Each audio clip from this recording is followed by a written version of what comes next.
Assalamualaikum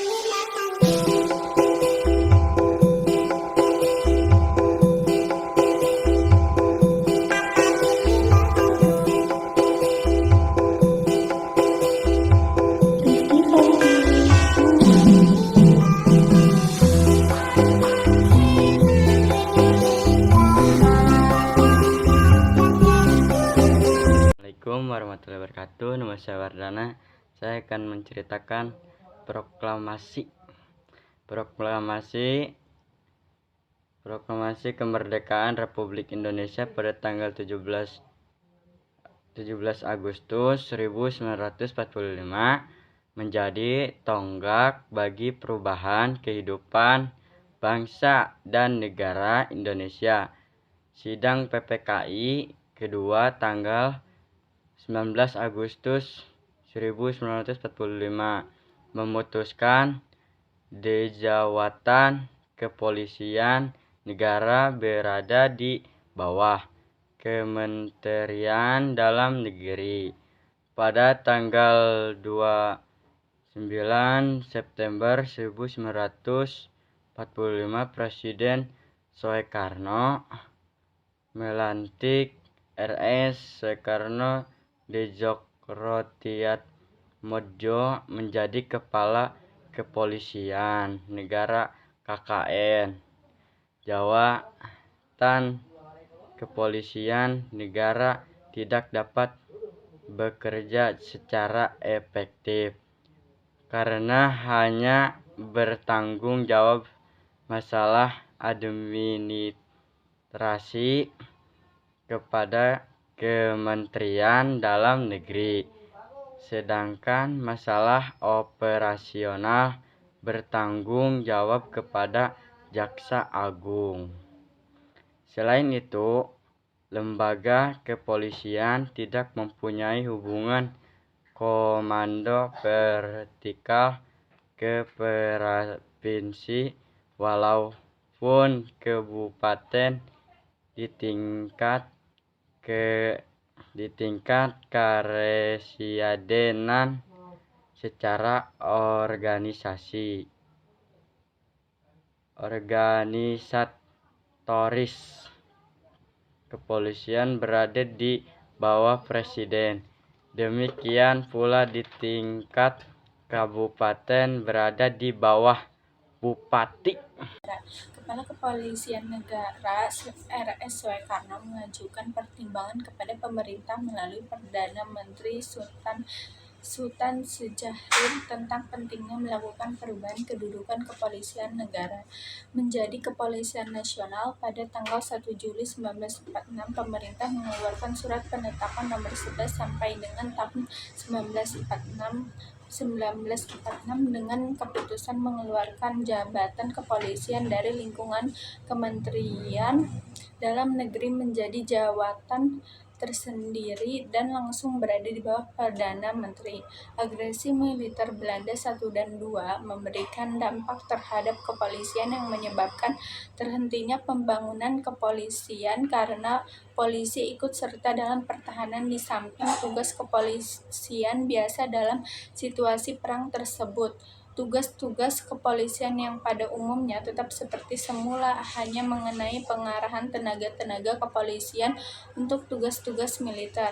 Dalam hal ini karena sedang dalam keadaan perang, selain ikut dalam memperjuangkan dan mempertahankan negara kesatuan Republik Indonesia pada saat perang, polisi juga dilibatkan dalam operasi-operasi keamanan dalam negeri seperti penumpasan PKI Madiun, DITII di Jawa Barat, Aceh, Sulawesi Selatan, PRRI atau Permesta dan lain-lain.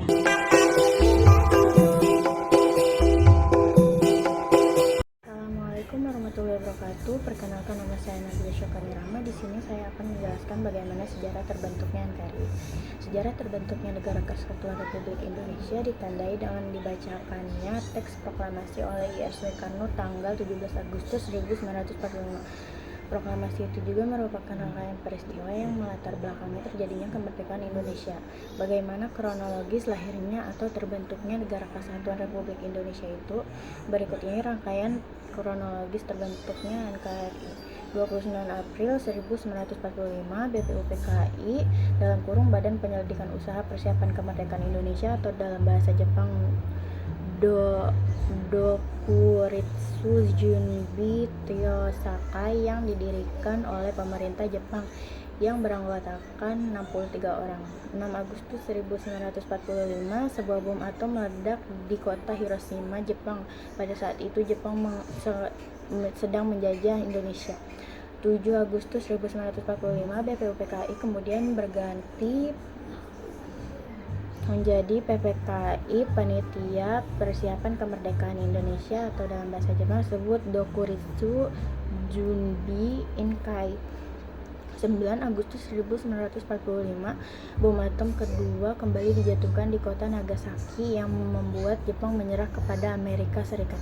Momen ini dimanfaatkan Indonesia untuk memproklamasikan kemerdekaan. 10 Agustus 1945, Sultan Syahrir mendengar lewat radio bahwa Jepang telah menyerah kepada sekutu, yang membuat para pejuang Indonesia makin mempersiapkan kemerdekaan. Saat Soekarno kembali dari Dalat, Sultan Syahrir mendesak kemerdekaan Indonesia.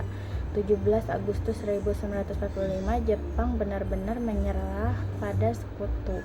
Pada tanggal 16 Agustus 1945, pada saat dini hari, para pemuda membawa Soekarno beserta keluarga dan Hatta ke Rengas Dengklok dengan tujuan agar Soekarno dan Hatta tidak terpengaruh oleh Jepang Wikana dan Mr. Ahmad Soebarjo. Di Jakarta menyetujui untuk memproklamasi kemerdekaan Indonesia, maka itu diutuskan oleh Yusuf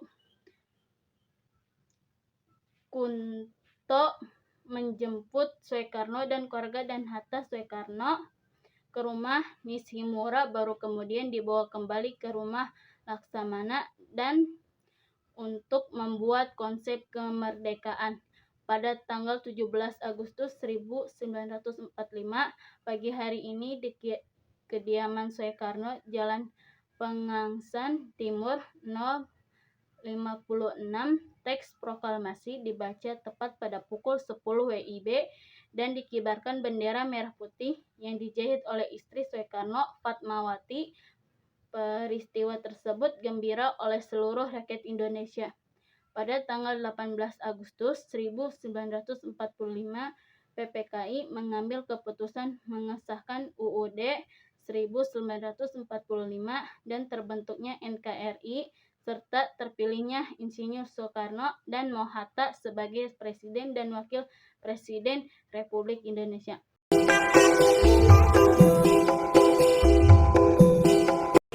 Perkenalkan, nama saya Bapak Pertama dari kelas 4A. Kali ini saya akan menjelaskan tentang perundingan mempertahankan kemerdekaan. Setelah proklamasi kemerdekaan bangsa Indonesia, gangguan terhadap kedaulatan negara masih berlangsung. Selain pertempuran, upaya perundingan terus diupayakan. Pertempuran mempertahankan kemerdekaan. Setelah proklamasi kemerdekaan bangsa Indonesia, gangguan terhadap negara masih berlangsung. Selain upaya perundingan, pertempuran tetap terjadi di berbagai daerah.